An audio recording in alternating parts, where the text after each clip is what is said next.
നിങ്ങളുടെ കൊച്ചുമോൻ ഡിവോഴ്സ് ഒപ്പിട്ട് തന്ന എല്ലാം അവിടെ കഴിയും.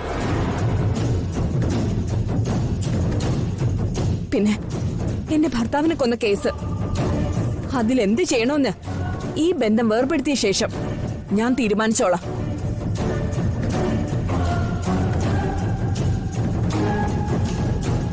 എന്തു തന്നെയായാലും എനിക്ക് എന്റെ മകളുടെ ജീവിതം രക്ഷിച്ചേ മതിയാകൂ.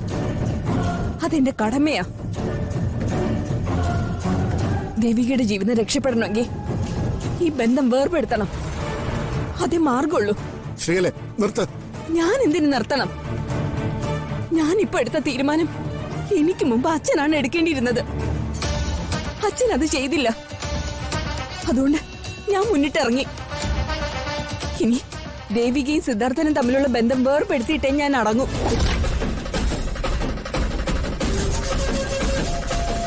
അതിനിടയിൽ എന്നെ പിന്തിരിപ്പിക്കാൻ അച്ഛൻ ശ്രമിക്കരുത്. ശ്രമിച്ചാൽ അതിന് സാധിക്കില്ല. ഞാൻ പിന്മാറില്ല.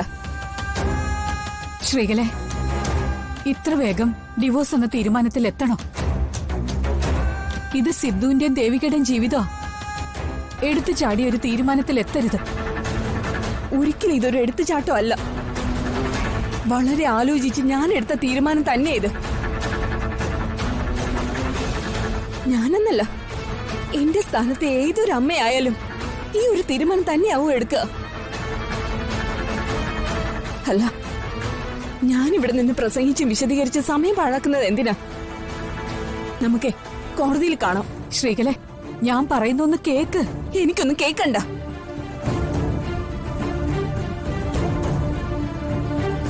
നിന്നോട് ചോദിക്കാൻ നിന്നാ നീ ചിലപ്പോ നിന്റേതായ ന്യായീകരണങ്ങൾ പറഞ്ഞെന്ന് വരും.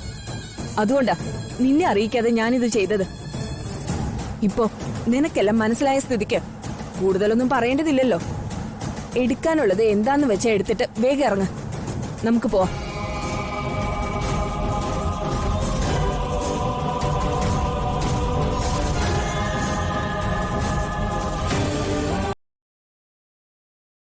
എന്തിടി നീ എന്നെ ഇങ്ങനെ നോക്കുന്നത്? നിനക്ക് വരാൻ ഭാവമില്ലേ? വേണ്ട, നീ ഇനി ഒരു നിമിഷം പോലും ഇവിടെ നിൽക്കണ്ട.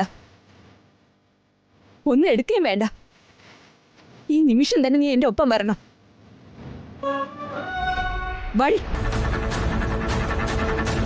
വാ, വാ ഇങ്ങോട്ട്.